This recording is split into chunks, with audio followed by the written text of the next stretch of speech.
yang mencara mantra dari sini, Bapak Ibu sareng sami mengikuti bersama-sama.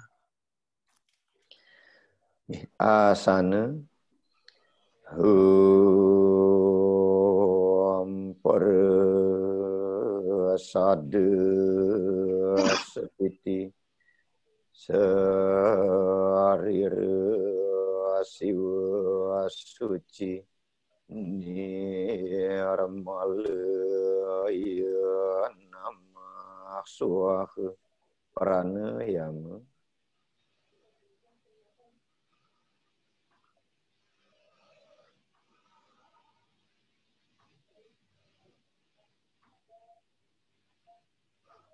Kara Sodana Om Suadamum Swaha Om Atya Sudamum Swaha. Amusti Karana Gayatri Mantra bait yang pertama kita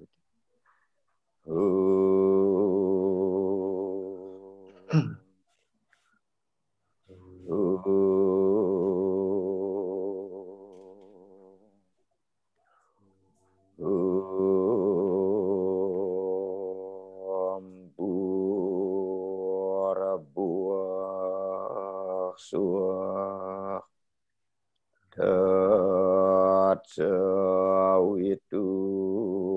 Warinya Bargu Dewa Syadimahi Diyo Yunah Paracuadaya Om Purabhuah Suah Tatsawitu Warwarini Wargu Dewa Syadimahi Diyo Yunah Paracuadaya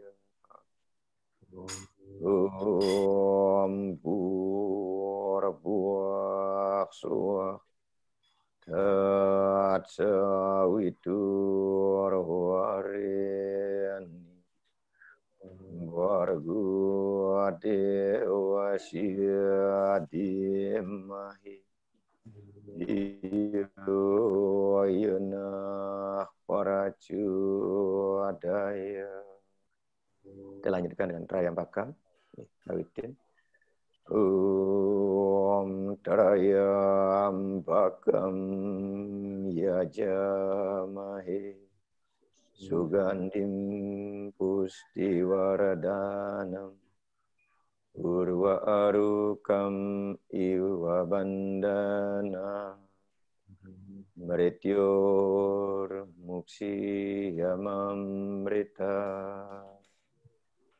Om Trayambakam Yajamahe Sugandim Pustiwaradanam Urva Arukam Iwa Bandana Mrityor Muksi Yamamrita Om Trayambakam Yajamahe Sugandim Pustiwaradanam Urva Arukam Iwa Bandanat Mrityor Muksi Yamamrita. Kita hening sejenak mendoakan ibu kita, Bu Nyoman Sutama atau Bu Giri, dan mendoakan saudara-saudara kita sekiranya hari ini kurang sehat, dan mendoakan diri kita semoga kita semuanya senantiasa diberikan kesehatan. Hening dimulai.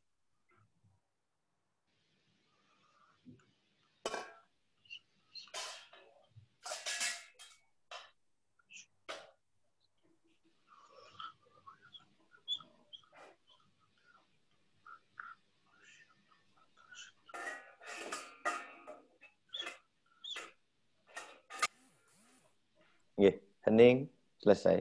Nggih, matur suksema sebentar selesai. Nggih, dumugi Bu kita segera diberikan kesembuhan oleh Sang Yang Diwasa. Mungkin nanti di sesi akhir yang akan kirimkan satu mandram mau permohonan kepada dokter alam semesta, dokter di alam sunia.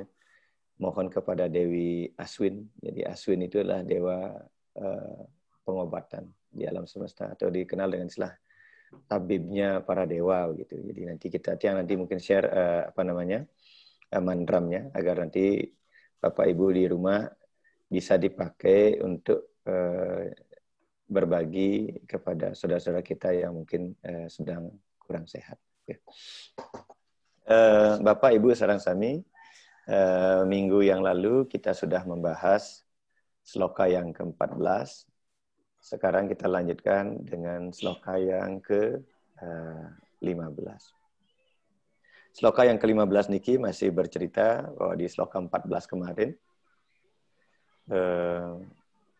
berturut-turut para Korawa sudah meniup sangkakalanya. Demikian juga Pandawa memulai membalas atau mulai juga meniupkan sangkakalanya. Nah, di sloka 15 sampai 20 ini masih bercerita tentang jenis-jenis sangkakala yang ditiupkan oleh para pihak Pandawa dan betapa hebatnya tiupan trompet atau sangkakala itu sampai kemudian menyebabkan beberapa kondisi secara psikologis pada diri Duryodhana. Bapak Ibu sareng-sami, mari kita mulai sloka yang ke-15 niki yang awali dengan reng seruti priring ya, reng seruti priring. Nanti setelah itu kita baca seperti biasa.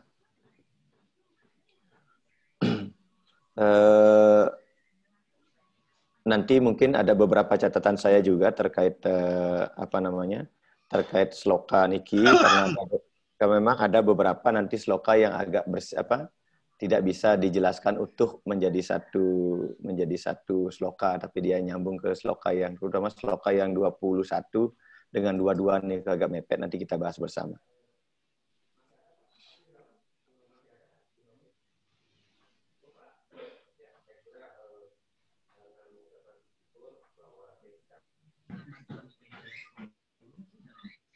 Menurut sampur sebentar tiang sebentar.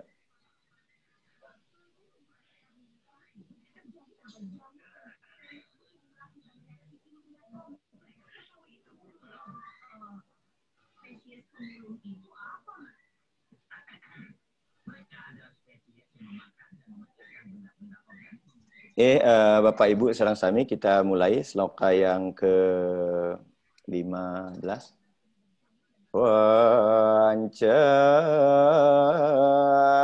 janyam krasiya kesu. Panca janyam krasiya kesu. Dewa datam dananjaya. Dewa datam dananjaya. Paundram dadmau mahasangkam. Paundram dadmau mahasangkam. Bima karma warkodara. Bima karma warkodara. Panca janyam hrasikeso. Panca janyam hrasikeso. Dewa datam dananjaya. Dewa datam dananjaya.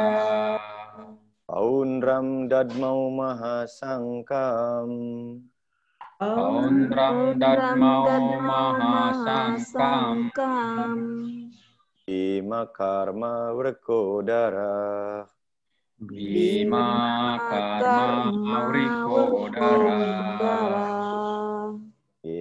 Niki sloka yang ke-15. Jadi ada beberapa suku kata yang kita bisa jadikan rujukan. Pancajanyam itu artinya ada kata Hrishikeso. Hrishikeso ini adalah nama lain daripada Dewa Wisnu, Narayana. Jadi kita tahu dalam beberapa Purana bahwa masing-masing dewa, baik Wisnu itu memiliki sahasrara nama, Siwa memiliki juga 1000 nama, begitu. Nah, salah satu nama daripada Dewa Wisnu itu adalah Hrishikeso. Nah, Hrishikeso ini artinya beliau yang mampu mengatasi gejolak indria. Itu namanya Hrishikeso. Ini nama sebutan. Jadi pada saat ini Awatara Krishna juga disebut sebagai Hrishikeso. Jadi yang mampu mengatasi gejolak indria. Nah, itu yang ditiup sangkakalanya Sri Krishna bernama Pancajanyam. Sedangkan Arjuna meniup sangkakalanya bernama Dewa Datam. Nah, Arjuna di sini disebut dengan Dananjaya.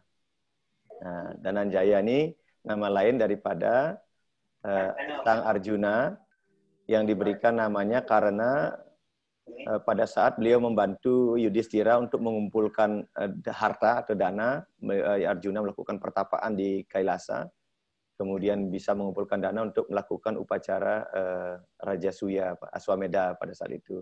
Makanya diberikan gelar Dananjaya. Jadi kalau ada namanya Dananjaya, berarti dia orang yang mampu mengumpulkan harta kekayaan yang banyak. Sedangkan meniup sangkakala bernama Dewa Datta. Bima yang sangat kuat, ampun Nike ada krut dan sangat kuat. Jadi bilang Bima itu sangat kuat, melakukan pekerjaan yang sangat berat, meniup sangkakala bernama Paundra. Jadi kata Bima itu sendiri, kemudian ada Dadmau, itu meniup Mahasangkam, jadi kerang, jadi Mahasangkam. Jadi dengan keras-keras Bima itu meniup sangkakalanya. Selanjutnya Pak Dewa. Jadi salah satu nih saya katakan tadi bahwa salah satu kemahakuasaan Ida Sang Hyang Dewasa dalam hal ini ya, Dewa Wisnu dalam wujudnya sebagai Awatara Krishna adalah disebut dengan nama Hrishikesa, yaitu yang mampu memiliki kekuatan kemahakuasaan untuk mengarahkan indria Arjuna ketika dia diselimuti oleh keraguan-raguan. Nah, kita juga Bapak Ibu Mas Dharma Sarangsani pasti juga pernah mengalami hal serupa seperti apa yang dialami oleh Arjuna, yaitu mengalami keraguan-raguan. Nah, pada saat kita mengalami keraguan-raguan, maka salah satu cara yang kita bisa lakukan adalah dengan cara mendekatkan diri kepada ide Sang Hyang Widiwasa. Nah, ini yang harus dilakukan. Jadi jangan ketika kita mengalami keraguan-raguan, kita justru tidak melakukan pendekatan diri kepada Ide Sang Hyang Widiwasa. Jadi karena Sang Hyang Widiwasa itu memang memiliki sifat fungsi sebagai Hrishikesa. Itu sebabnya kita punya pengalaman ketika kita mengalami gundah gulana, kegalauan. Nah, tatkala kita sudah bisa selesai melakukan persembahyangan atau musbah atau orang bakti yang Ide Sang Hyang Widiwasa, kita merasa lebih tenang. Kita merasa lebih bisa menerima keadaan dan lain sebagainya. Jadi tentunya efek ketika kita bisa melakukan ngasih bakti kepada Ide Sang Hyang Widiwasa adalah lenyapnya keraguan-raguan atau wisada. Nah, ini juga dialami oleh Arjuna pada saat itu, sehingga karena beliau keraguan-raguannya bisa dihilangkan oleh Sri Krishna, makanya beliau disebut dengan Hrishikesa, meminjam nama, salah satu nama daripada Dewa Wisnu. Nah, Arjuna juga yang katakan tadi disebut Dananjaya, seperti yang saya katakan tadi, karena beliau mampu mengumpulkan harta ketika membantu kakaknya untuk melaksanakan upacara yajna. Nah, Bima disebut Werkudara. Werkudara itu artinya orang yang, ampun banget, Niki agak bogi beliaunya. agak kuat makannya gitu. Jadi kan pernah di kisah Mahabharata itu kalau dapat itu Bima makannya paling banyak, kuat makannya dan lahap sekali. Bahkan sanggup melakukan tugas-tugas berat sampai mencari Tirta Amarta, ditipu pun oleh Drona ke tengah samudra untuk mencari Tirta Amarta, dijabanin sama beliau kan begitu. Jadi beliau tuh sampai tidak peduli dengan bahaya, jalan saja. Nah, ini yang kemudian bahkan dalam satu kisahnya Bima ini mampu membunuh raksasa bernama Hidimba. Kemudian dia akhirnya bisa mengawini Adimbi kan begitu dan sebagainya. Nah, ini beberapa ulasan singkat terkait dengan sloka yang ke-15. Mungkin sloka berikutnya Pak Dewa.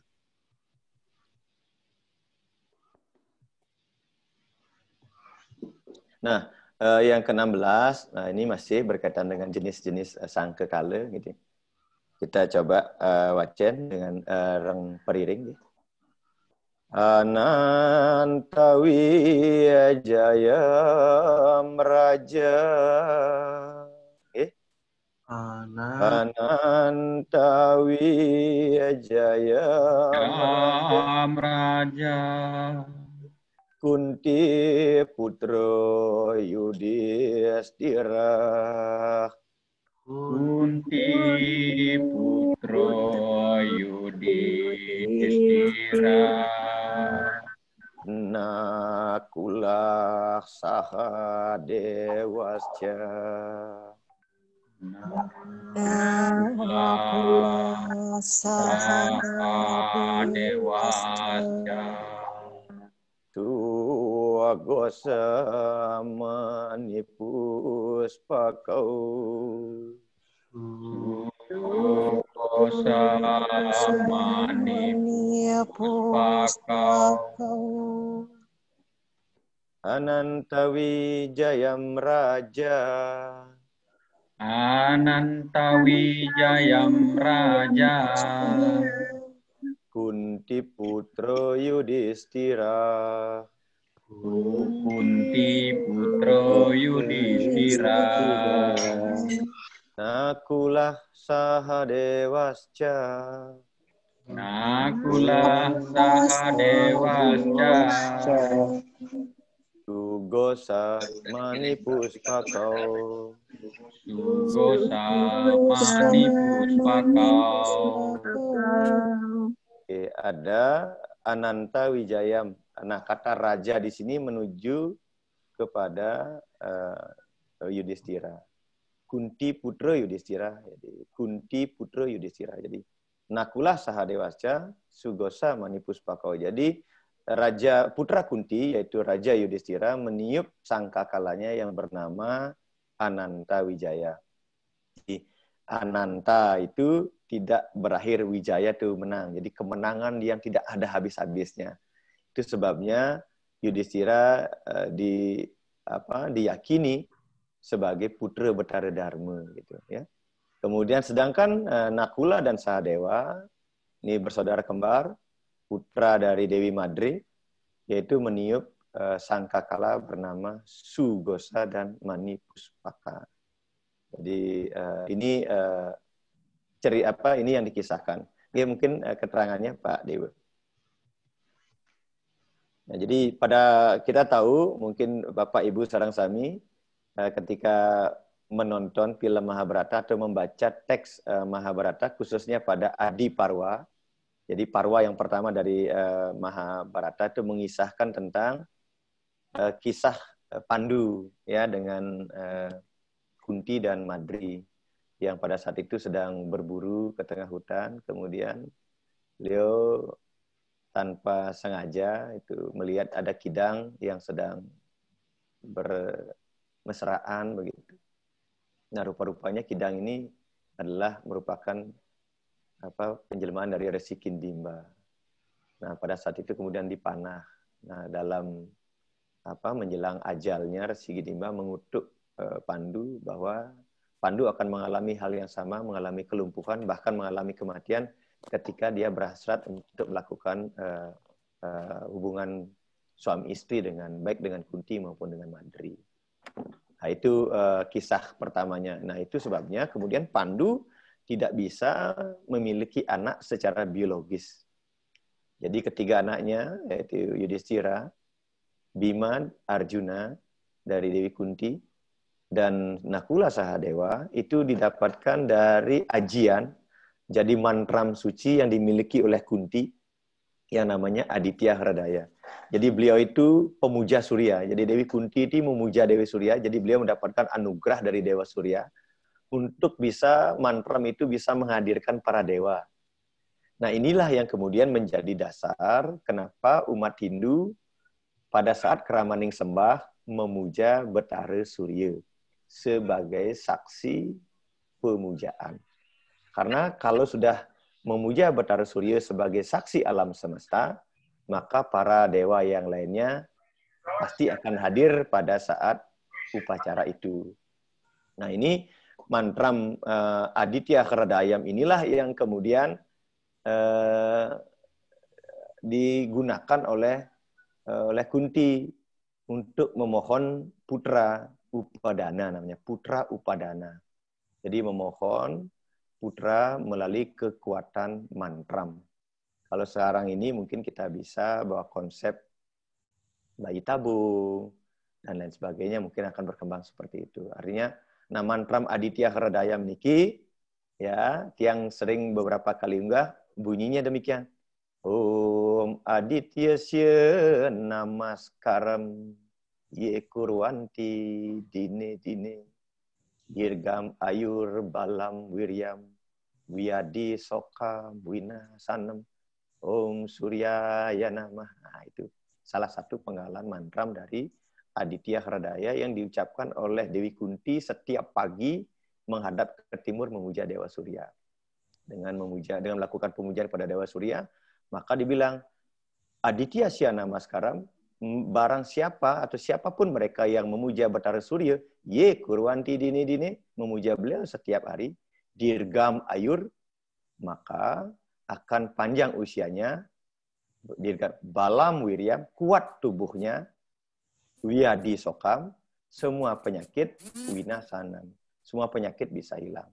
Ada 3 bait mantram terhadap dengan Aditya Hridaya ini. Mungkin nanti yang share dengan Bapak Ibu di sini biar isu bisa dipakai untuk sebagai, ya artinya ketika kita ingin berdoa secara khusus mendapatkan warunugraha dari Betara Surya. Nah artinya mantram Aditya Hridaya inilah kemudian dijadikan sebagai salah satu referensi mengapa kita melakukan persembayangan Keramaning Sembah memuja Betara Surya sebagai saksi pemujaan agar dewa-dewa yang lain berkenan hadir pada saat kita melaksanakan upacara kita maksudnya. Nah, sedangkan kemudian Yudhistira memohon oleh putra Padana, turunlah Betara Dharma. Ya, kemudian diberikan akhirnya turun Betara Dharma, lahirlah Yudhistira, di mana Yudhistira itu artinya orang yang teguh atau kokoh dalam peperangan, artinya dalam disiplin hidupnya. Dan juga sebagai putra sulung dari Pandu, ya kemudian dianggap sebagai dewa keadilan dan kebijaksanaan. Sedangkan Nakula Sahadewa juga setelah Kunti berhasil menggunakan mantram Aditya Hridayam ini, kemudian diajarkanlah mantram ini kepada Madri. Madri mengucapkan mantram yang sama, lahirlah Nakula Sahadewa. Ini bersaudara kembar. Nah, ini yang katakan. Jadi pada saat itu Madri memohon kepada Dewi Aswin agar diberikan kesehatan, kesembuhan, terutama kesembuhan untuk Pandu dan lain sebagainya. Nah, Dewi Aswin berkenan untuk hadir. Ini dokter alam semesta, dokter kayangan. Beliau akhirnya reinkarnasi menjadi Nakula dan Sahadewa. Nanti mantram Aswinnya niki yang juga akan kirimkan nanti. Ini dipakai pada saat kalau ada saudara kita yang mengalami sakit dan lain sebagainya, itu bisa kita mohonkan agar kita diberikan kesembuhan melalui mantra suci pemujaan kepada Dewa Aswin. Itu yang kira ke sloka yang ke-16. Selanjutnya Pak Dewa. Nah, sloka yang ke-17, nah, niki niki baru bercerita sekarang tentang pasukan yang ada di sekitar Pandawa juga meniup sangkakala. Di sana ada Kasyasca parameswasa. Nggih. Kasyasca parameswasa. Sekandica Maharata. Sekandica Maharata. Dresta-jumeno wiratasca. Dresta-jumeno wiratasca. Satyakisca parajita. Satyakisca parajita.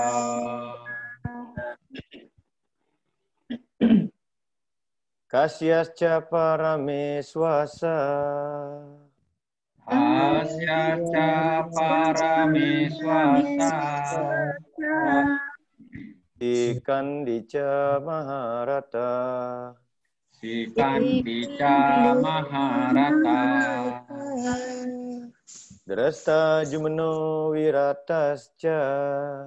Dresta-jumeno wiratasca. Satyakisca parajita. Satyakisca parajita. Ada kata kasyasca, jadi kasya itu raja kasih. Jadi raja kasih artinya salah satu raja itu yang membantu yang berada di pihak Pandawa.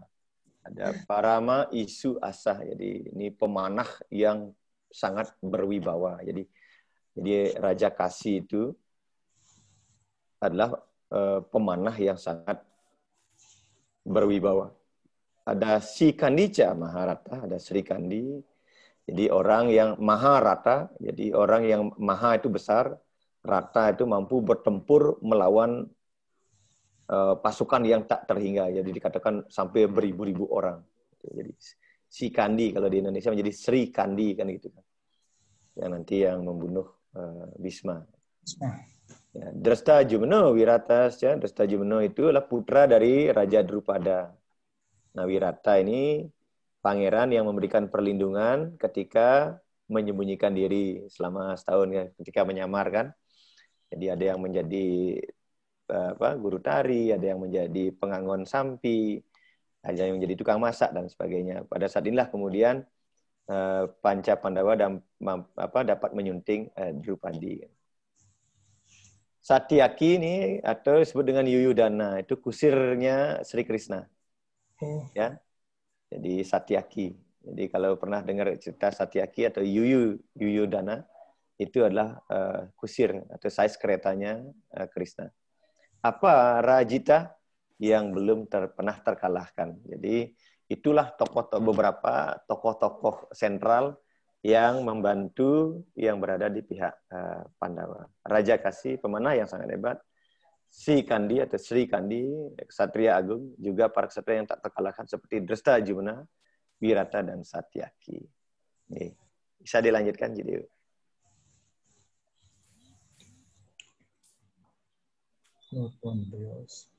Yang 17, tidak ada keterangan 18. Yang kira ini sudah jelas tadi. Yang 18 coba. Drupadeyasca. Drupadeyasca. Kita ulang. Drupadeyasca. Drupadeyasca. Sarwa Sakurati Viyapati. Sarwa Sapriti Viyapati. Saubadrasya Mahabahu. Saubadrasya Mahabahu. Sangkandadmu pretak. Sangkadarmo pretak.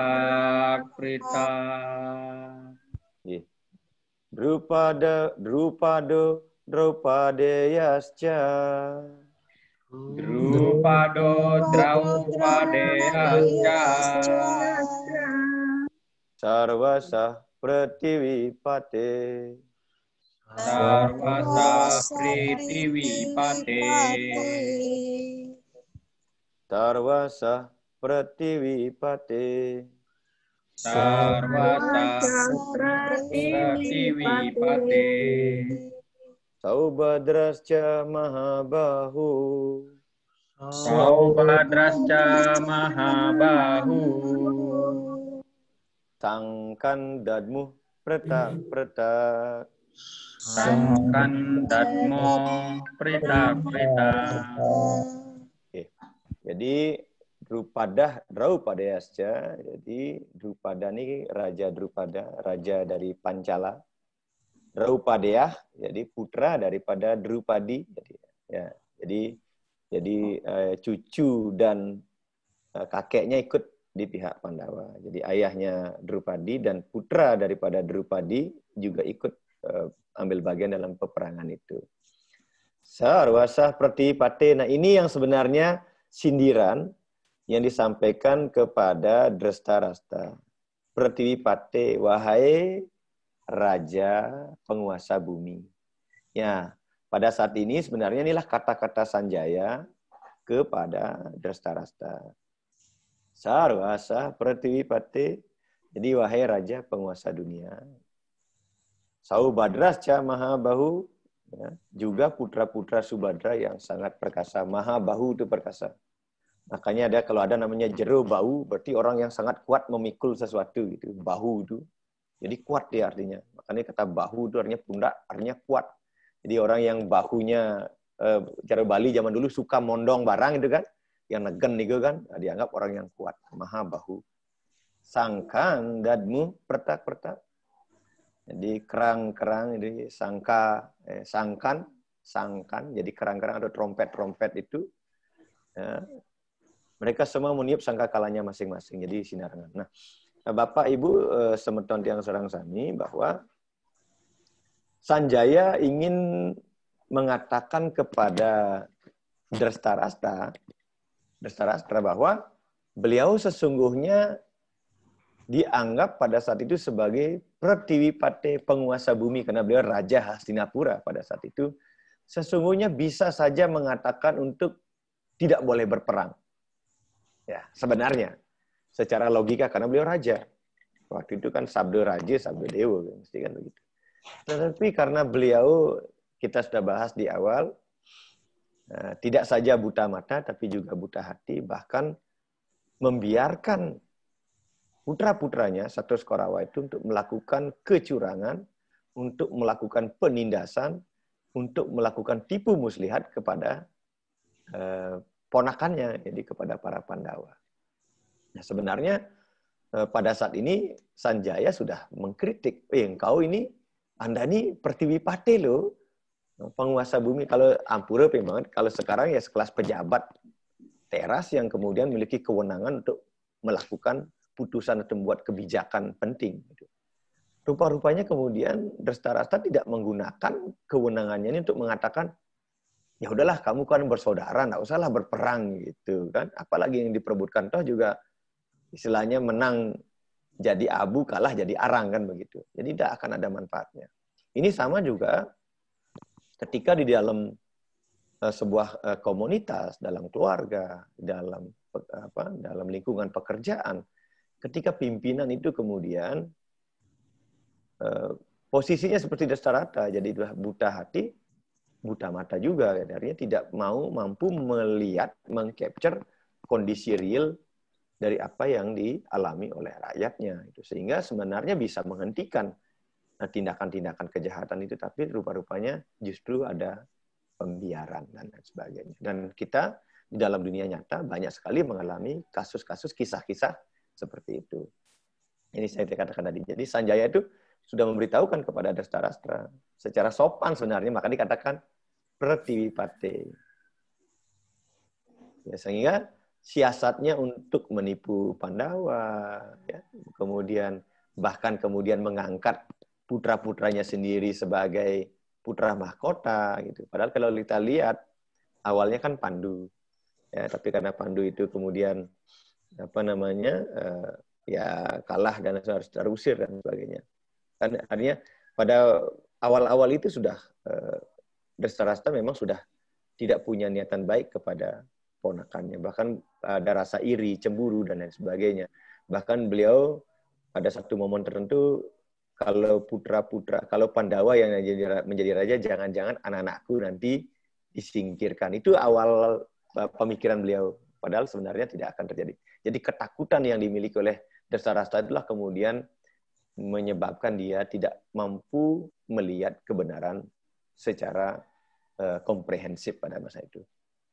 Nah, sehingga kemudian Sanjaya menyadari bahwa ketika pasukan Pandawa walaupun jumlahnya lebih sedikit, tetapi ketika dia mendapati orang-orang yang berdiri atau berada di pihak Pandawa, Sanjaya sudah menyadari bahwa pembunuhan besar-besaran di pihak Pandawa itu tidak akan terhindarkan, bahkan juga kepada di pihak Pandawa. Termasuk kita tahu di Korawa itu hampir semuanya mati kecuali Aswatama. Sedangkan di pihak Pandawa ada Abimanyu yang mati, banyak juga yang lainnya kan begitu. Nah, seluruh musibah ini disebabkan oleh Dastarastra sesungguhnya, karena dialah yang justru memberikan semangat untuk kebijakan atau suatu kebijakan putusan yang kemudian diikuti oleh putra-putranya, baik oleh Duryodhana, kemudian oleh Dursasana, dan lain sebagainya. Termasuk juga karena hasutan dari pamannya, yaitu Sakuni dari Mathura. Ini kondisi real yang terjadi. Nah, ini juga penting di dalam dunia sekali saat ini. Kita juga harus penting, hati-hati. Kemudian kita harus berkolega dengan siapa. Jangan sampai nanti sespri kita, ajudan kita justru membisiki kita hal-hal yang negatif seperti Sakuni membisiki Duryodhana dan Dursasana untuk melakukan tindakan kejahatan. Apalagi kemudian pimpinan itu terkooptasi, tidak mampu melihat fakta yang terjadi secara proporsional di tengah masyarakat. Nah, ini yang kira fenomena ini sering kali kita hadapi di tengah masyarakat, dan semoga ketika kita harus berdiri ya sebagai insan-insan yang diberi kepercayaan oleh instansi untuk membuat suatu keputusan, maka keputusan itu harus diambil berdasarkan banyak pertimbangan.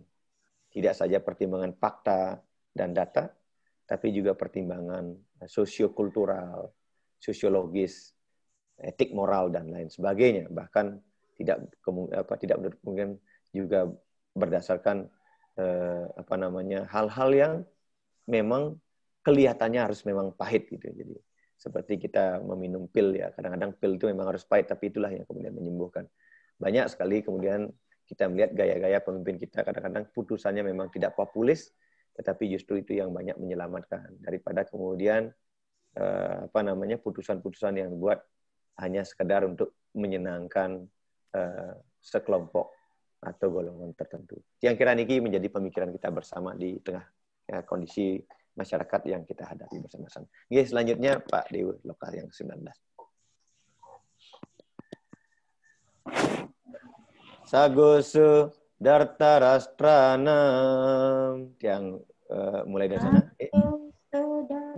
Sagosu Dartarastra Hridayani Vyadarayat Hridayani Vyadaraya Nabasca Pratiwim Caiwa Nabasca Pratiwim Caiwa Tumulo Bianunadayan Tumulo Bianunadayan Dayan Sago sedarastranem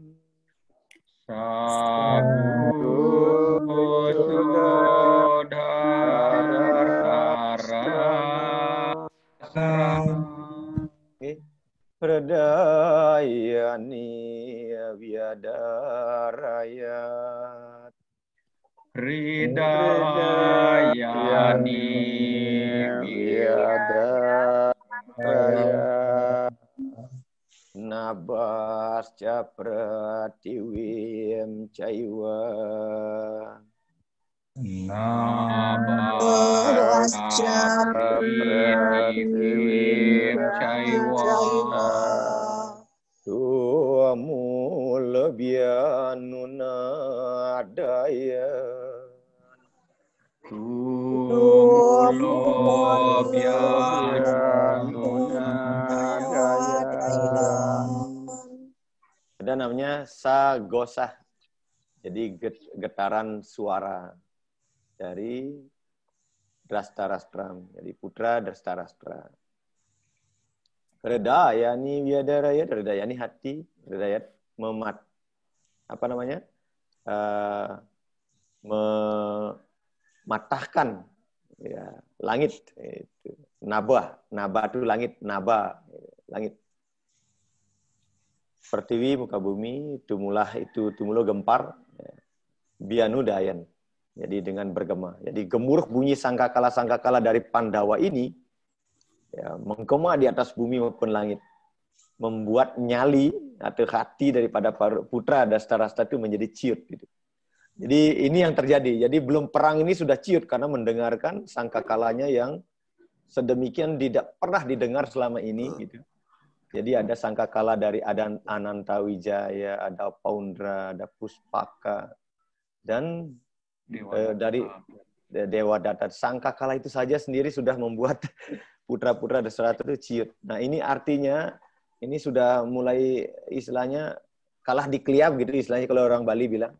Niki durung di lebang siapnya sebelum kalah keliap gitu. Jadi sama dengan seperti kita, kalau kita dihadapkan pada situasi tanda petik ampura ketika kita harus berkompetisi gitu.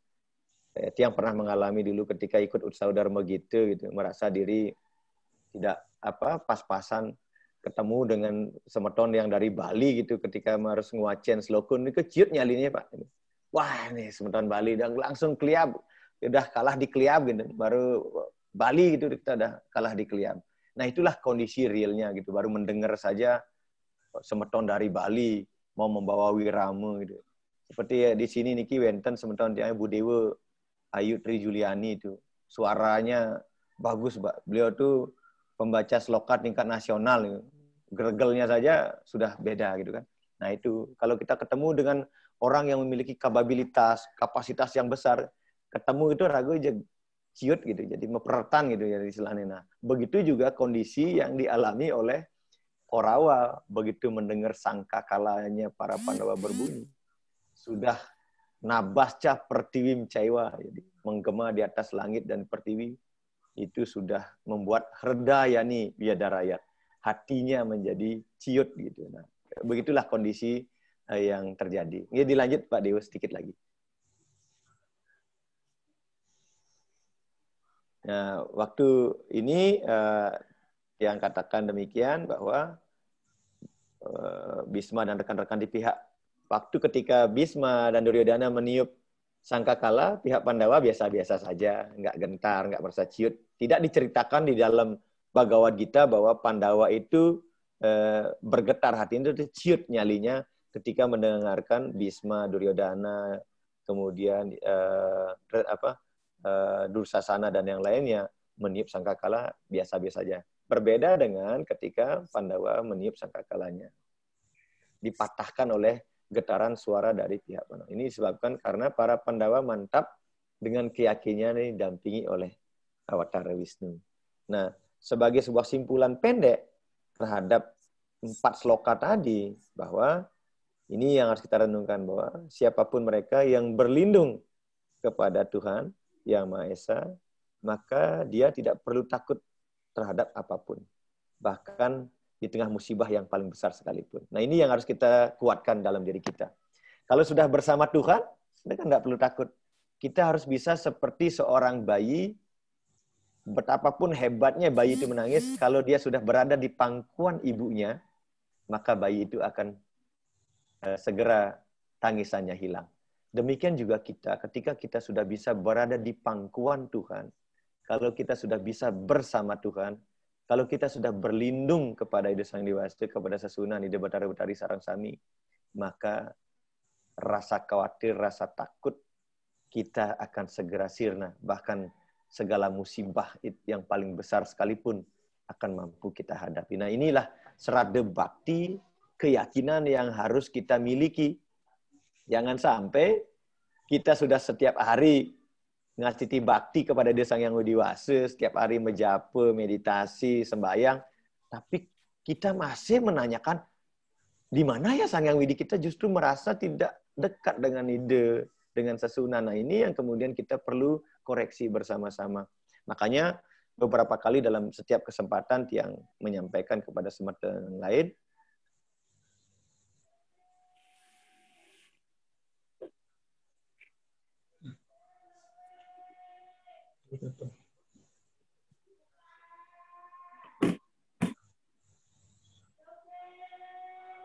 jangan sampai keyakinan kita, jangan sampai ketika kita sudah sering mengasih bakti di Sang Hyang Widi Wasa, justru kita merasa seperti robot. Kan gini biasanya, kalau orang sudah biasa misalnya mengucapkan puja Trisandya gini, sembahyang 3 kali sehari, sudah biasa berjapa. Terkadang sentuhan rasa itu menjadi tidak ada. Nah, kembali lagi, mari kita setiap kali kita melaksanakan aktivitas kerohanian, baik puja Trisandya, keramaning sembah, sertakan hati kita di dalamnya, sehingga kita merasakan setiap getaran doa yang kita sampaikan. Sehingga kita benar-benar memang bersama Sasunan. Jangan sampai nanti, yang sering singgung juga, tubuh kita ada di Pelinggih, di Merajan, di Purut, tapi pikiran kita ada di Capdekian, ada di tukang nasi jinggo, ada di dagang nasi begenyol gitu misalnya. Nah, itu kan perlu kita koreksi bersama-sama. Bagaimana caranya agar diri kita secara totalitas memang sareng beliau pada tatkala kita memuja Ida Sang Hyang Widi Wasa. Yang kira nih ke pesan Dharma yang kita bisa petik dari sloka 15 sampai 19 tadi. Nah, ini yang ke-20 Bapak Ibu sareng sami. Atta wiawas titan drestua.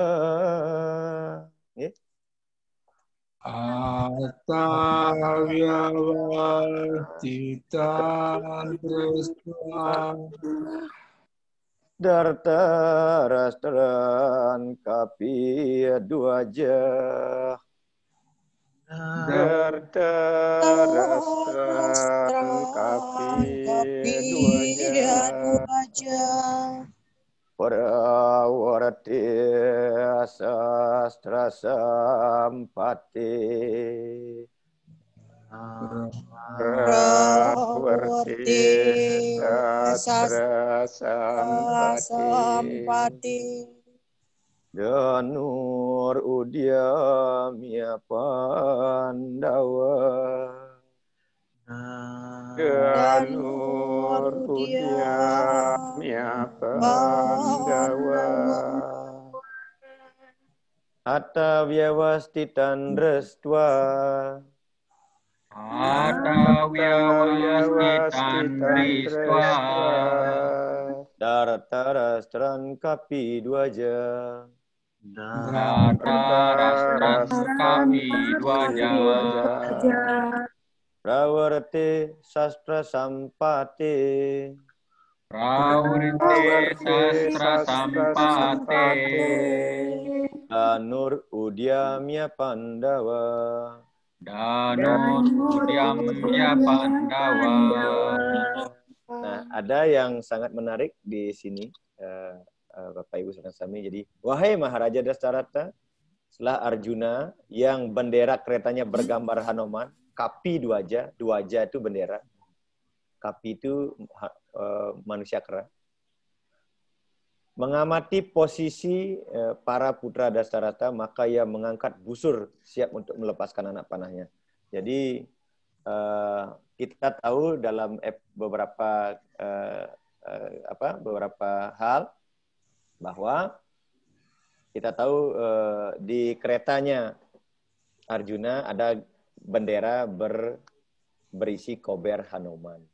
Ini yang pernah menonton Mahabharata pasti tahu bagaimana kisahnya pertemuan antara Arjuna dengan Hanuman, si monyet bengil pada saat itu kan. Jadi mengaku paling sakti, ternyata setelah diuji tidak kemudian Arjuna mengatakan, kamu bilang bisa, saya juga bisa menciptakan batu yang mengambang dan tidak bisa tenggelam. Jadi pekerjaannya Hanuman diledek, kamu itu kecil, itu CGT, kata Arjuna. Akhirnya mencoba panahnya menciptakan batu yang bisa ngambang, tapi diinjak oleh Hanuman, ternyata hancur semuanya jembatan yang dibuat oleh Arjuna. Kemudian baru Arjuna menyadari bahwa monyet bengil ini pasti bukanlah kera biasa. Kemudian bertanya, siapakah gerangan? Kemudian Hanuman menceritakan bahwa beliau adalah abdi Sang Rama ketika membuat jembatan Situ Banda dari Ayodhya ke Alanka. Nah, kemudian akhirnya Hanuman mengatakan bahwa ketika nanti kamu mendapatkan masalah atau mau berperang, jangan lupa untuk mengingatku dan memasang gambarku di keretanya, dan pada saat itu aku akan datang untuk memberikan pertolongan. Dan benar yang terjadi kalau kita lihat tonton Mahabharata, ketika Karna melepaskan panah Pasupatinya kan begitu kan, panahnya, kemudian tiba-tiba kereta daripada Arjuna itu ambruk karena ditekan oleh Hanuman, dibantu oleh Hanuman pada saat itu. Sehingga yang kena adalah mahkota daripada Arjuna. Nah, karena senjata Karna hanya bisa dilepaskan sekali, karena duluan Karna yang melepaskan senjata rahasianya, kemudian giliran Arjuna lah yang kedua kemudian membentangkan panah itu. Jadi ada kata Kapi Dwaja, jadi orang yang benderanya ditandai dengan gambar Hanuman.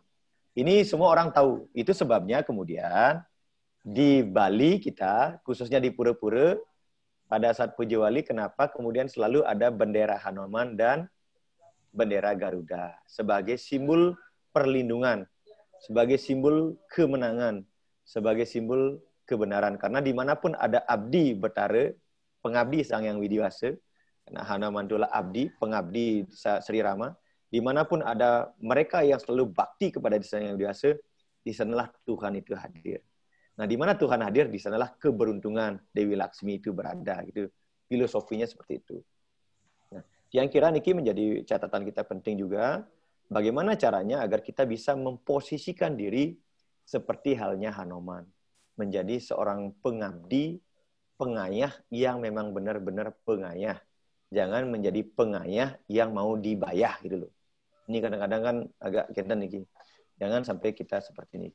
Ini mungkin dilanjutkan Pak Dewa, penjelasan yang mungkin di sloka yang ke-20 niki secara singkat manten.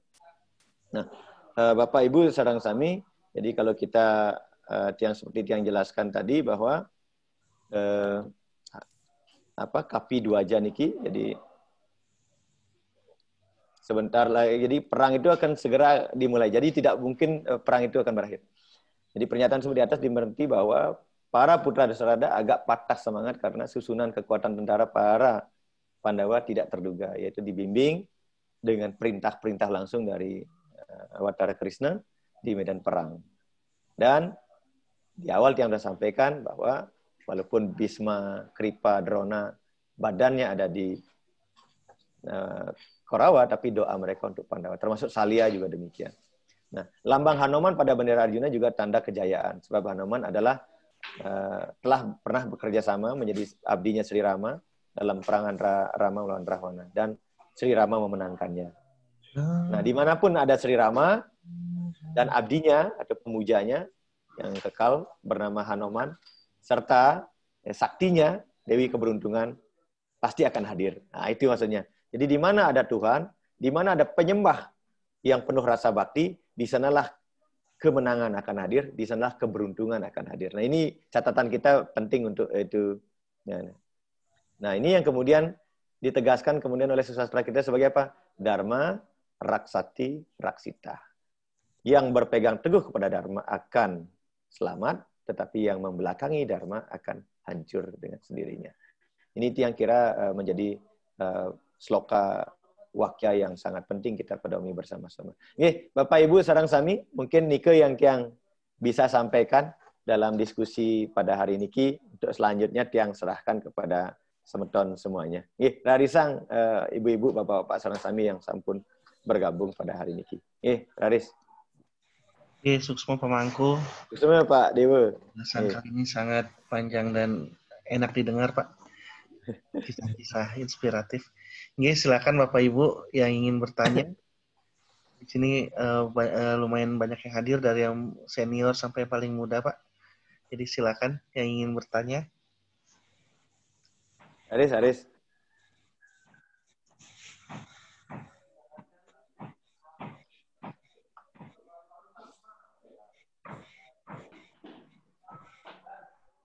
Ada yang ingin bertanya? Swastiastu. Oh, Pak Komang, silakan Pak Komang. Swastiastu, Pak Komang.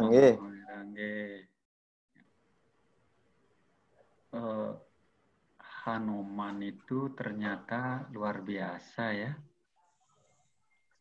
Karena pada masa Ramayana dia hidup, zaman Mahabharata juga dia hidup. Antara Ramayana dan Mahabharata itu kan 500 tahun lebih. Jadi umurnya itu kira-kira berapa itu ya? Panjang banget umurnya itu Hanuman. Saya baru mengetahui bahwa mungkin kurang begitu menyimak waktu panahnya Arjuna, panahnya karena ditembakkan ke Arjuna, bukannya Krishna yang bantu ya, ternyata Hanuman ya, yang Hanuman ya, menginjak Hanuman. Iya. Karena gambarnya itu dipasang di di keretanya Arjuna. Ya. Ini baru saya paham peranan dari Hanuman di Mahabharata itu. Di sana ya peranannya menyelamatkan Arjuna ya. Jadi artinya karena Hanuman sendiri yang kemudian menyanggupi. Hanuman tahu bahwa Arjuna sesungguhnya adalah pribadi yang sangat baik, tapi tentu Hanuman lah yang kemudian menyadarkan bahwa sebetapapun hebatnya kita tidak boleh menjadi orang yang sombong. Jadi Arjuna kan merasa dirinya pinter gitu kan, pasti kan begitu. Biasanya orang yang punya kemampuan, kompetensi kan agak ya biasalah. Itu sudah biasa, menjadi agak angkuh dan sebagainya. Nah, berhadapan dengan Hanuman yang pada situ menyamar menjadi monyet kecil itu, dia tertipu juga ternyata. Hanuman ini adalah titisan Betara Siwa. Jadi kalau kita lihat inkarnasi dari Purana yang ada, Hanuman lah merupakan inkarnasi dari Betara Siwa. Oh, reinkarnasi dari Dewa Siwa. Sebenarnya yang mengalahkan Rahwana sesungguhnya bukan Rama, tapi Hanuman. Kalau Hanuman, misalnya bahkan kemudian Rama sebagai awatara Wisnu meminta secara khusus bantuannya Hanuman kok. Ya betul. Sehingga dikatakan, jadi ketika Dasamuka itu dipanah oleh Rama, kemudian pada saat ketidakberdayaannya itulah kemudian dia dicangcang di Gunung Himawan. Di Gunung Himawan tidak bisa mati. Artinya ditindih dengan Gunung Himawan. Artinya apa? Ya, betul. Himawan itu adalah gunung, artinya simbol kebijaksanaan. Jadi orang yang ego itu hanya bisa ditundukkan dengan kebijaksanaan gitu artinya. Itu simbol sebenarnya.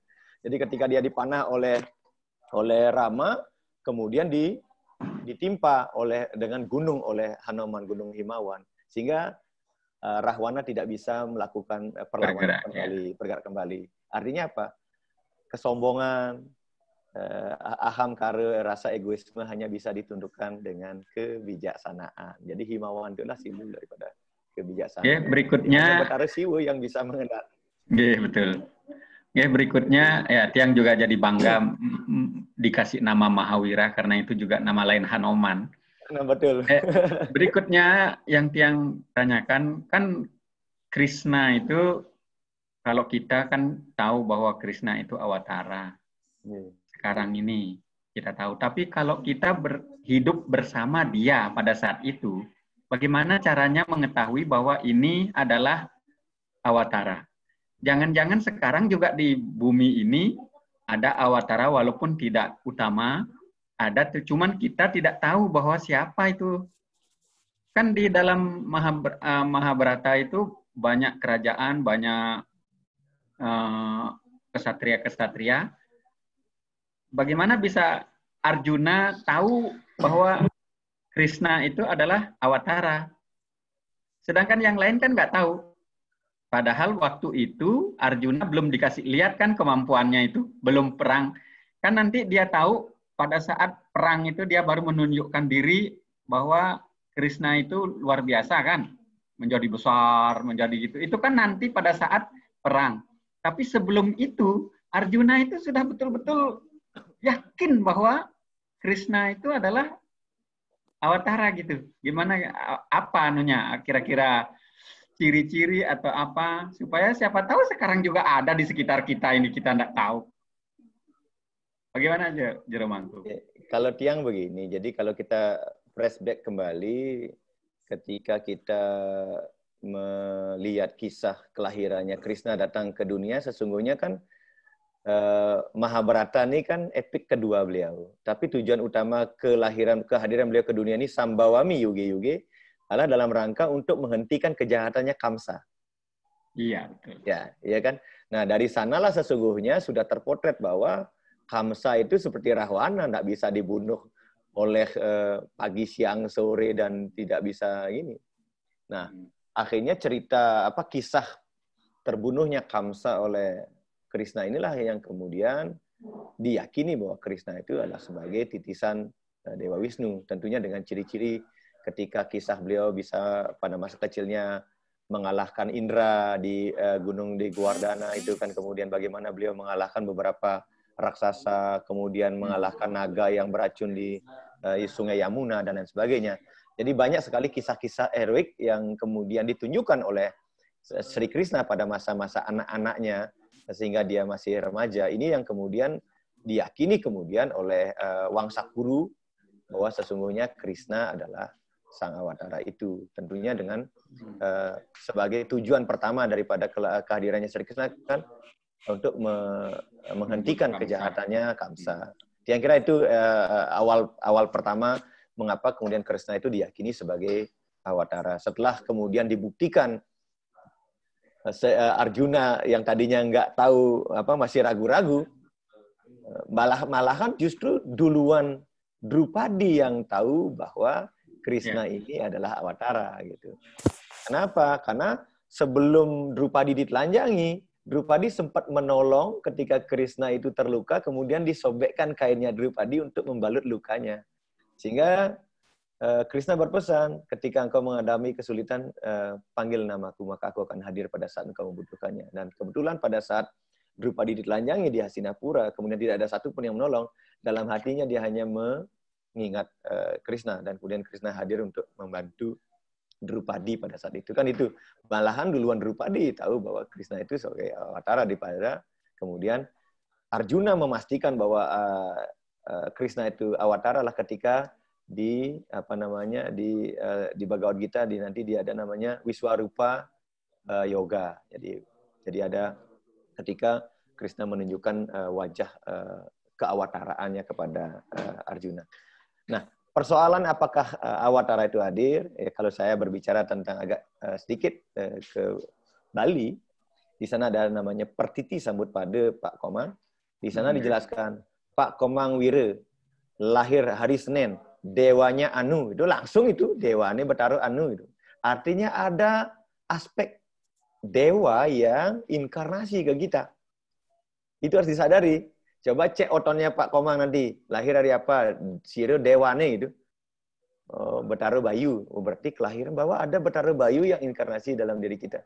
Bahkan dalam diri kita itu multi dimensi. Betara Anu. Kayunya Anu. Manuknya ini. Butanya ini, langsung buta colornya itu pun ada di sana aspek negatifnya. Makanya dibilang manusia itu adalah makhluk kombinasi dewa ya, buta ya. Itu ada aspek Luar biasa. kedewataan yang ada dalam diri kita, dan juga ada aspek Pandawa ada dalam diri kita, juga ada aspek Korawa dalam diri kita. Gitu. Jadi ada Dewa dan Buddha. Coba kalau teman-teman orang Bali yang masih percaya dengan otonan, coba baca hari lahirnya, pasti hari Senin dewanya ini, Buddhanya ini, kayunya ini, manuknya ini, kan begitu dijelaskan di situ. Nah, tiang kira kita sesungguhnya lahir ke dunia ini adalah sebagai avatar. Makanya salah satu tujuan kelahiran kita dalam rangka untuk memperbaiki kualitas kehidupan kita dari manawa danawa, dari manawa yang bersifat kebinatangan, bersifat keraksasaan, agar menjadi manawa madawa, manusia dengan sifat-sifat kedewataan. Dari sawa agar menjadi siwa, begitu kan? Dari sawam menjadi siwa. Jadi sesungguhnya kita ini adalah makhluk ya awatara juga. Makanya ada sloka begini Pak Komang. Aham Brahma Asmi katanya. Aku adalah Brahman. Ya enggak? Jadi ada aku adalah Brahman, ya, aku adalah Tuhan gitu. Jadi sesungguhnya ya jangan berkecil hati, makanya itu sebabnya kita tidak boleh merendahkan orang. Karena dalam setiap pribadi manusia ada namanya Iswara Sarwa Bhutanam. Tuhan itu meresapi semua makhluk hidup. Kita nggak boleh tidak memiliki hak untuk menyalahkan orang. Makanya tidak ada satu manusia pun di dunia ini yang mau disalahkan. Karena begitu kita disalahkan, di dalam ini berontak. Gitu. Karena ada esensi keilahian yang kita miliki. Gitu. Nah ini yang harus kita sering sadari. Jangan sampai kita tidak menyadari bahwa sesungguhnya iraga ini awatara juga gitu. Makanya setiap orang sekecil apapun dalam kata sara semusaya dikatakan demikian. Ya, walaupun kita terlahir menjadi manusia yang hina dina, penuh penderitaan, tetap harus bersyukur karena kita bisa merubah diri kita dari hal yang tidak baik menjadi lebih baik melalui berkarma. Karena di dalam diri kita ada esensi keilahian, esensi ketuhanan itu sendiri. Dalam bahasa sederhananya Dewa ye, Buddha ye. Tetapi jangan sampai kita sudah seperti ini berdiskusi lebar tentang Bhagavad Gita, malahan unsur Buddhanya yang lebih dominan begitu. Ya ini yang harus kita sadari juga bagaimana caranya kita agar kita bisa merubah tadi manawa danawa agar menjadi manawa madawa. Yang kira nih ke Pak Komang tadi. Sukses. Luar biasa aja Rumangku. Dari teman-teman yang lainnya. Komangku, yang lain mungkin Pak Wija, silakan Pak Wija. Nggih, Daris nggih. Pak Wija? Yang ingin bertanya. Nggih, Daris. Om Swastiastu. Swastiastu, Pak Nyaman nggih. Maaf, baru bergabung lagi karena kami kesibukan sedikit. Pada saat ada acara, kami ada dinas. Pak Mangku, kalau kami dari tadi yang sampaikan dari Bapak kaitan dengan Mahabharata, mulai dari lahirnya Pandawa sampai dengan terjadinya peperangan itu. Kemudian kaitannya Ramadewa juga. Kalau kami melihat ke belakang, kami emang dari kecil suka dengan pewayangan, baik itu dari Mahabharata maupun kaitan dengan Ramadewa. Kami pun mengidolakan Krishna ataupun Rama sebagai penjuantahan Dewa Wisnu. Nama kecil kami Cakra, karena kami suka Cakra. Tapi dirubah sama orang tua kami menjadi Wija itu sehingga beras itu Pak, supaya memudahkan rezeki. Kemudian kaitan dengan ilustrasi, kalau saya lihat apakah kebenaran, kan dari kecil kami juga benar nggak cerita-cerita tentang itu. Tapi kalau kami semenjak kami sampai saat ini, mungkin itu terjadi dalam kehidupan kita antara kebenaran dan kejahatan, kebaikan dan keburukan. Nah mungkin yang baik, yang jahat akan dikalahkan dengan kebaikan, apapun bentuknya, daya tipu segala macam akan selalu ada kebenaran.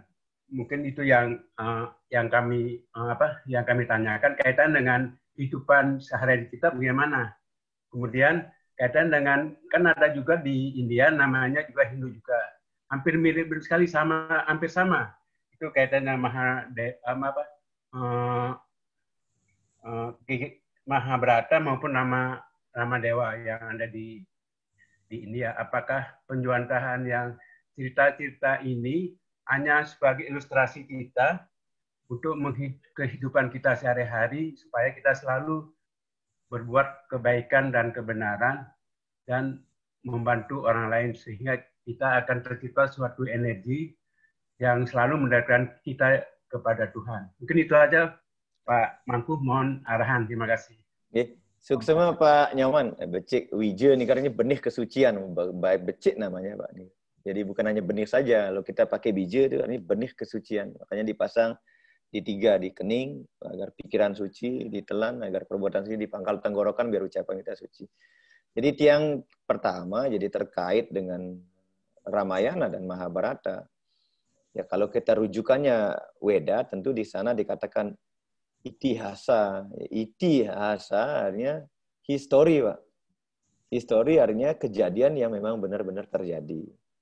Mungkin Bapak bisa googling, sampai saat ini jembatan Situbanda yang pernah dibuat oleh Hanuman, yang menghubungkan Ayodhya, India dengan Sri Lanka, Alangka pada masa itu masih bisa diselidiki.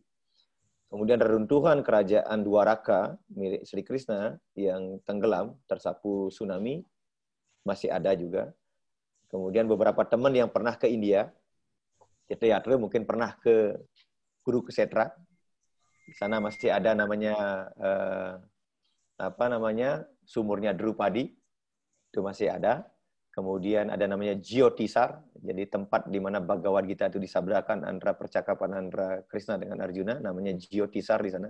Sari daripada sarinya sari daripada rasanya sari gitu, Jyotisar.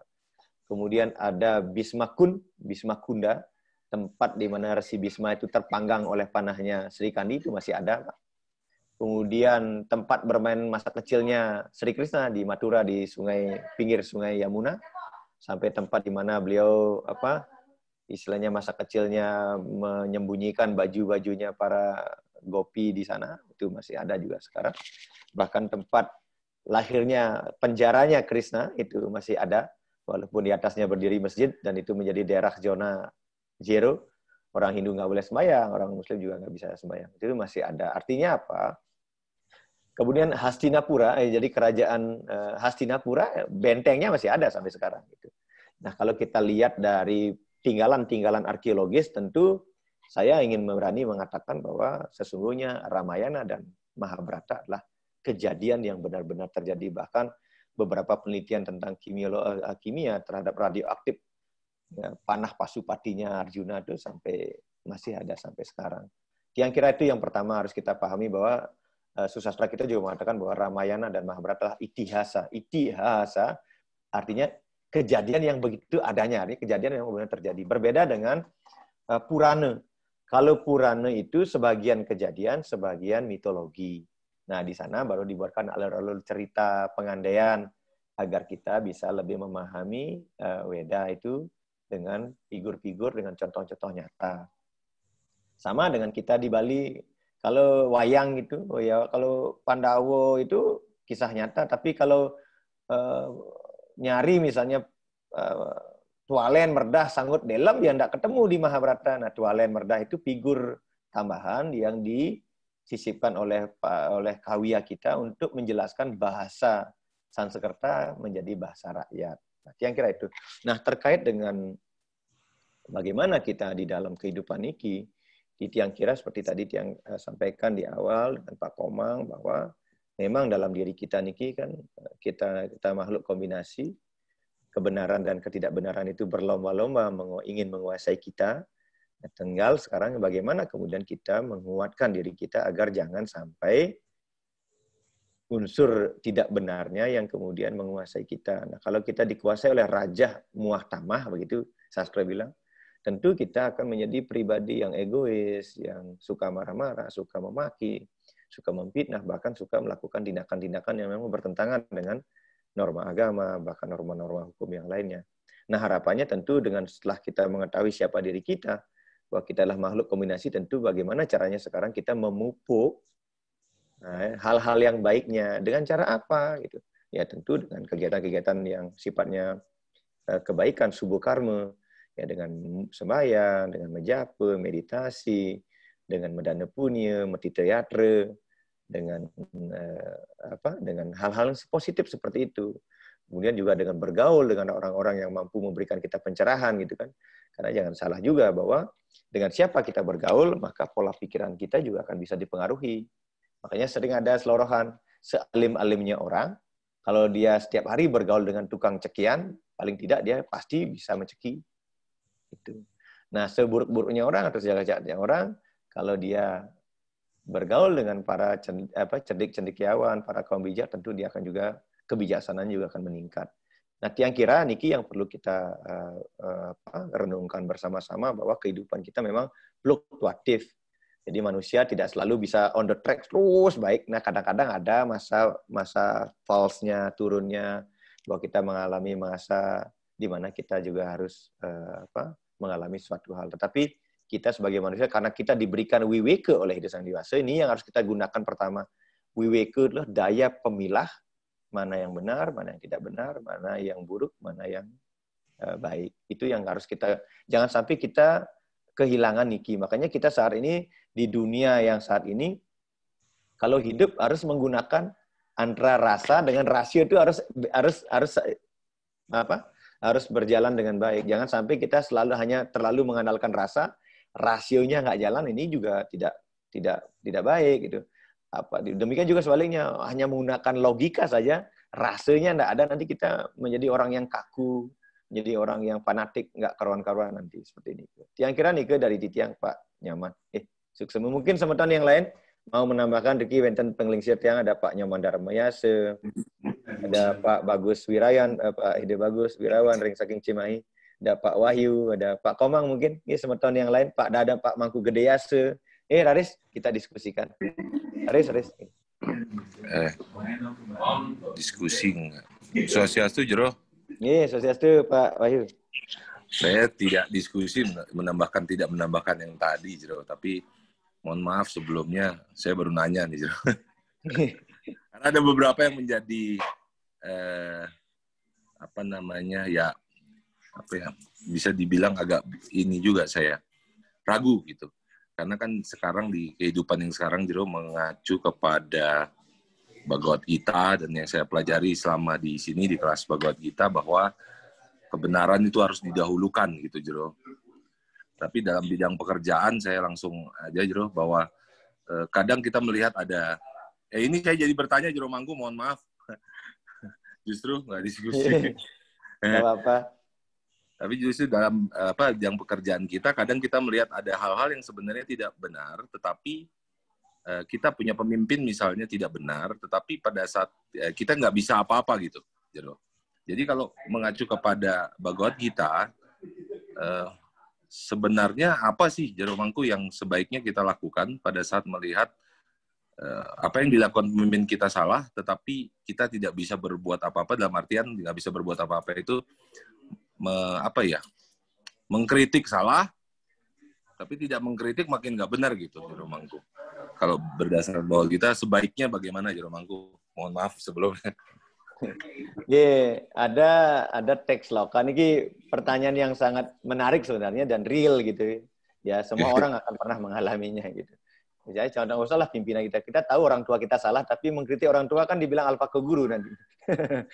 Ya begitu. Orang tua kita tahu kita salah, gitu. Tapi kita mengkritik orang tua kan dibilang anak kurang ajar kan. Jadi tiang kira begini, ya kita tetap harus, kalau tiang pertama bahwa kita harus tetap berpegang kepada Dharma itu. Jadi karena kalau kita sudah berpegang kepada Dharma, maka kita akan selamat. Kayak tadi Dharma, Raksati, Raksita. Namun demikian, ada juga sloka yang mengatakan demikian, Satyam, Wada, Dharma, Cara.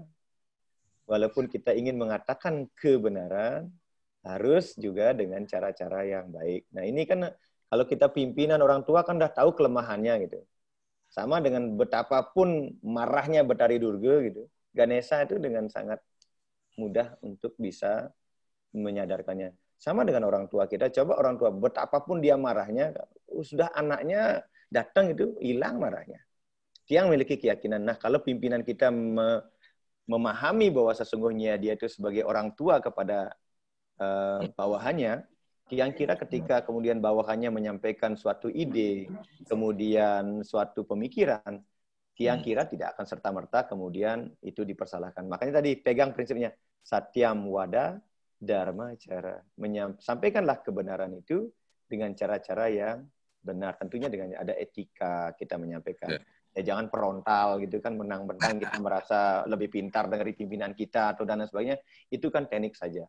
Nah, ini yang harus dipegang. Jadi satyam wada dharma cara. Jadi kita tetap harus berpegang teguh pada kebenaran dan sampaikan kebenaran itu dengan cara-cara dharma cara, dengan cara-cara yang benar, dengan cara-cara yang etis tentunya, dengan cara-cara yang apik dan lain sebagainya. Yang kira misalnya pimpinan ya kalau menyadari bahwa sesungguhnya karena pimpinan dan kita semua yang pernah sampaikan sebelumnya bahwa kita ini jadi brahmana, ksatria, waisya dan sudra, bahwa sesungguhnya ketika pemimpin walaupun ketika dia menyadari dirinya sebagai pelayan, ketika ada orang yang lain menyampaikan sesuatu tidak ada masalah. Dan ini juga harus disadari oleh kita semua. Saya pernah menulis beberapa waktu yang lalu doa ini, Om Anu Badrah Kertawayantu Wiswata. Ya Tuhan, semoga kebenaran ini datang dari segala penjuru. Artinya apa? Ketika kita berani mengucapkan mantra itu, kita harus siap membuka diri bahwa kebenaran itu bisa datang dari siapa saja. Bisa dari si kera bengil yang tak disangka-sangka ternyata itu titisan Betara Siwa menjadi Hanoman. Bisa jadi anak-anak kita di rumah itu mengkritik kita habis-habisan. Ya saya sering mengalami, anak kita sering nyeletuk ngomongnya, dan itu berisi. Gitu. Dan kita harus siap menerima bahwa kebenaran itu memang bisa datang dari mana-mana. Seperti halnya embusan angin, bisa datang dari mana-mana. Makanya jangan sampai kita pasif mengucapkan mantra tadi Om Ano Badrah Kertawayantu Wiswata, namun di satu sisi ketika ada orang menyampaikan ide, menyampaikan itu kebenaran, malahan kita kemudian memblind mereka, mengeban mereka gitu. Jadi ini berarti pemimpin yang kurang bijaksana kan begitu. Jadi kita kan akhirnya bisa menakar bagaimana kemudian ketika pimpinan kita diberikan masukan, diberikan kritikan dan lain sebagainya. Yang kira kalau pemimpin-pemimpin sekarang yang sudah ya artinya yang sudah ikut berbagai kegiatan diskusi-diskusi tentang ini yang kira tidak ada persoalan, kecuali kalau memang ya ada tanda petik gitu kan. Ya, saya juga pernah mengalami ketika persoalan kotak-kotak agama ini menjadi persoalan, kadang-kadang ya itu bisa masih terjadi. Tapi secara umum yang kira kita harus berpegang tadi satyam wada dharma cara. Yang kira nih ke Pak Wahyu, di ke mantan. Jadi kalau andai kan Jero Mangku, kalau memang kecualinya tadi yang ternyata ada, apakah kita ini harus siap dengan segala risiko untuk menegakkan kebenaran, atau hanya berdiam saja dengan ini, Jero Mangku? Tiang kira gini, kita perlu harus memiliki idealisme. Itu penting. Kalau Tiang terus aja, kalau Tiang disuruh memilih, maka saya akan pilih kebenaran itu. Kemudian daripada pembenaran, kan ini kan ada dua, kebenaran dan pembenaran. Kita tahu itu salah. Daripada kemudian kita hanya sekedar ya, kelihatannya aja happy tapi kemudian kita menyiksa diri ke dalam karena penyakit-penyakit psikomatis itu ya kemudian penyakit menahan diri, banyak kan penyakit-penyakit yang memang kita sebenarnya nggak siap terhadap itu.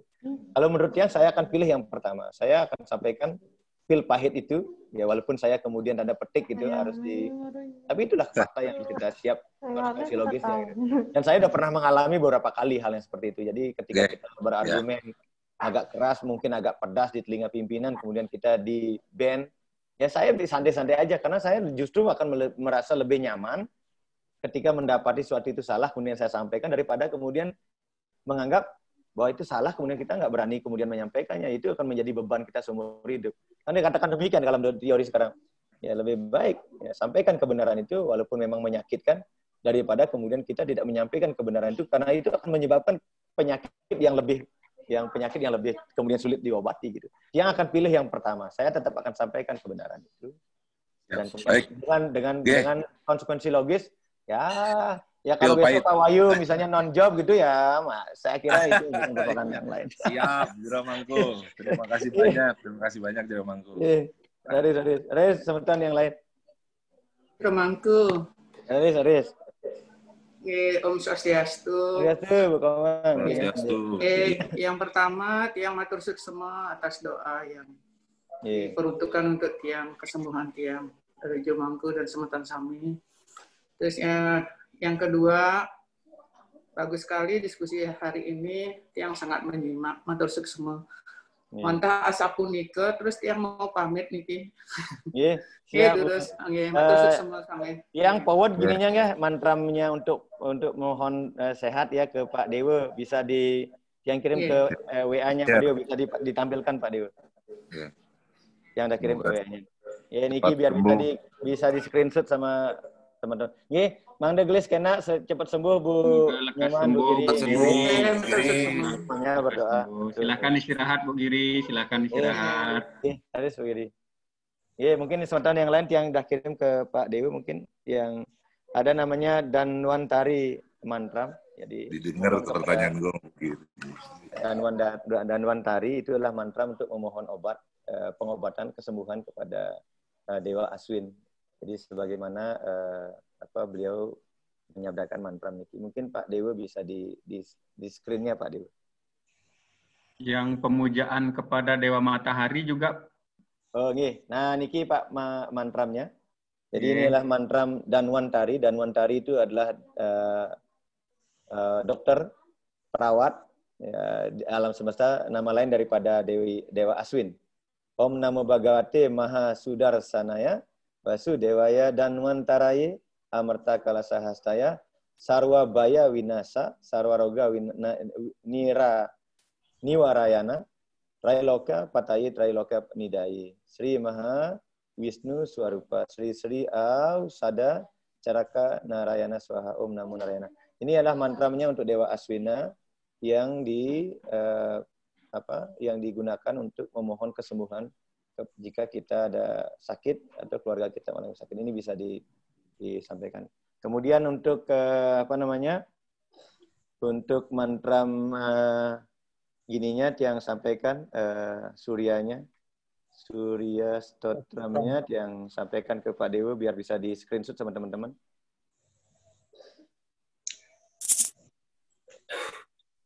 Surya Stotram. Namaskaram kurvanti dini. Terus sebentar yang kirim Surya Stotram Surya.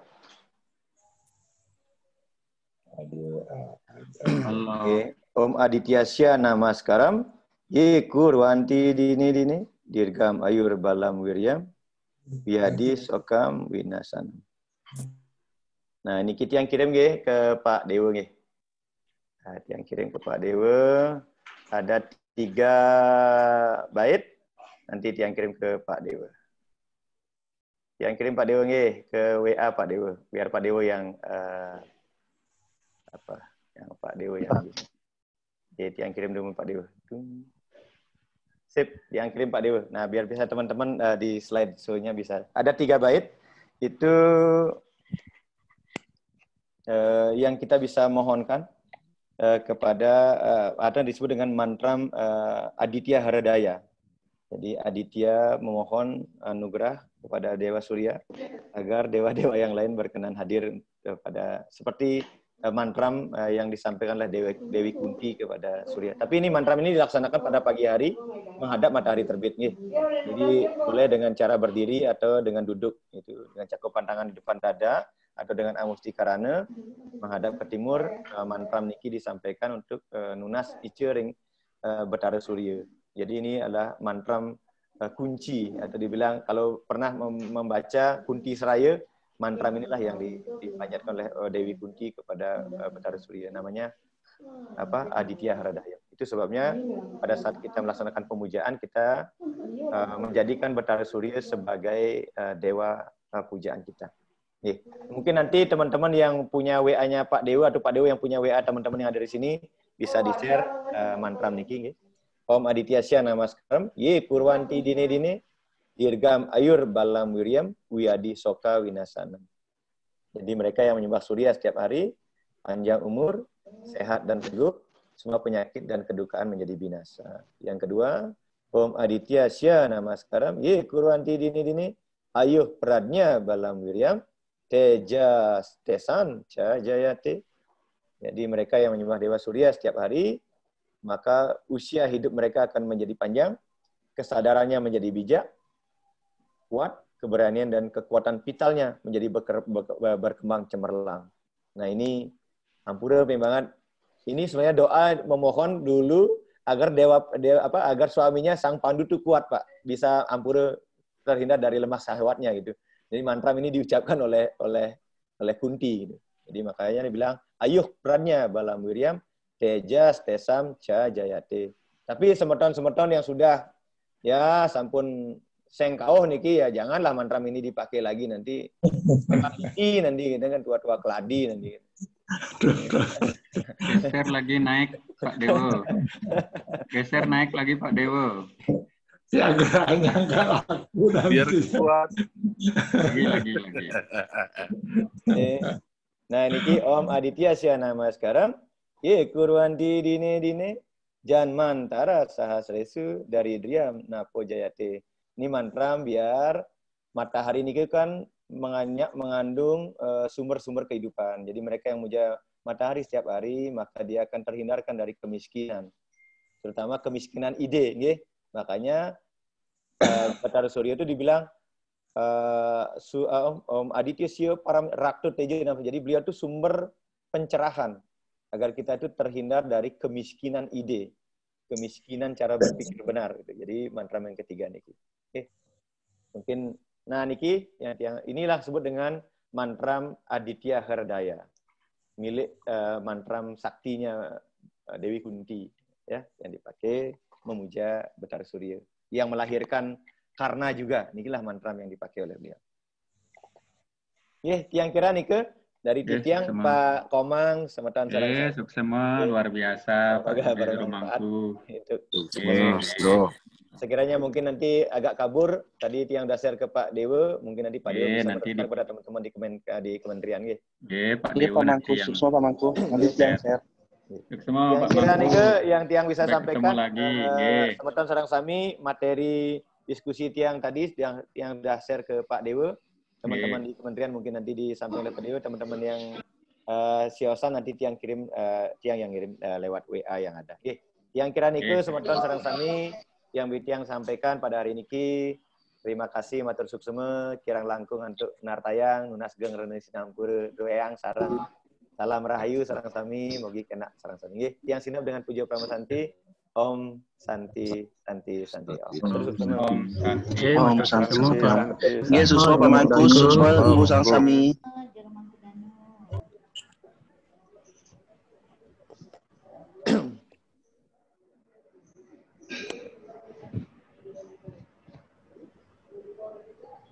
Ya ampura Bapak Ibu yang tutup Zoom-nya soalnya mau ada pergi. Terima kasih Bapak Ibu semua, sampai ketemu minggu depan.